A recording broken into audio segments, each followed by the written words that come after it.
ولې غم کوې؟ حال دا چې د هرې دقیقې په تېرېدلو سره د آسمان له طرفه د مشکلاتو د خلاصون امید سته. ولې غم کوې؟ رزق دې لیکل سوی دی، عمر دې حسابل سوی دی او اجل دې نه دی معلوم چې کله به درته راسي. ولې غم کوې؟ ستا رب عز وجل د مور تر هغې مهرباني ډېر مهربانه دی چې دا یې پر خپل ماشوم لري.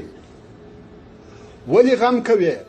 ستا رب عز وجل د استغفار په ویلو سره رزق درکوي او ټولې پریشانی در څخه لرې کوي. نو د غم کولو پر ځای استغفار وایه. ولې غم کوې؟ ته داسې رب لرې چې د کن په ویلو سره ستا ټول مشکلات در څخه ایسته کولی سي. نو هغه رب عز وجل ته رجوع وکړه. د دغسې رب په درلودلو سره باید ستا امید او نیکپالي، ستا تبسم او خندا، ستا تر غم او پریشانی ډیر او زیات وي.